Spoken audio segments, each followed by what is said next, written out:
میں فراق صاحب کے پاس اس وقت پہنچا جب میری خود سے بالکل ملاقات نہیں ہوئی تھی، وہ تو اب بھی نہیں ہوئی۔ ہائی اسکول پاس تھا، 18 20 سال کی میری عمر تھی۔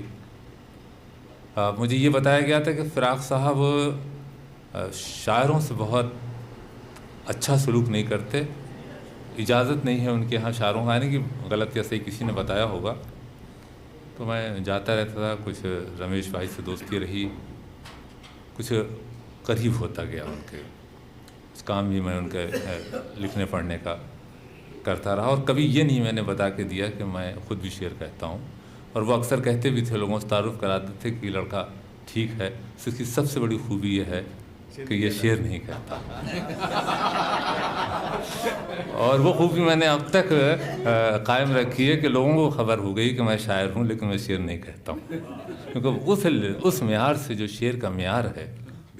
واقعی جس آدمی کو یہ خیال ہو جاتا ہے کہ اس نے اس کو چھو لیا، وہ اس سے اتنا ہی دور ہو جاتا ہے۔ دیکھیے، یہ عجیب بات ہے کہ اتنا اچھا پیپر ٹنڈن صاحب کا پڑھا گیا، فراق صاحب خود بولنے کبھی کبھی یہاں آ گئے، لیکن ابھی تک فراق صاحب کے وہ شعر اس محفل میں نہیں آئے جو فراق صاحب کے تھے۔ انہوں نے ٹھیک کہا کہ فراق صاحب سے ہر وقت نہیں مل سکتے، سیمینار میں بھی نہیں مل سکتے۔ فراق صاحب سے ملنے کے لیے وہاں جانا پڑتا ہے جہاں فراق صاحب یہ کہتے ہیں کہ مدتیں گزری تیری یاد بھی آئی نہ ہمیں، مدتیں گزری تیری یاد بھی آئی نہ ہمیں، اور ہم بھول گئے ہوں تجھے ایسا بھی نہیں ہے۔ بہت پہلے سے ان قدموں کی آہٹ جان لیتے ہیں، تجھے زندگی ہم دور سے پہچان لیتے ہیں۔ عشقیہ شاعری نہیں، انقلاب ہو، وہ انقلاب جس کے لیے تلوار پھینک دی تھی ترقی پسندوں نے، قلم پھینک دی تھی اور تلوار اٹھا لیا تھا۔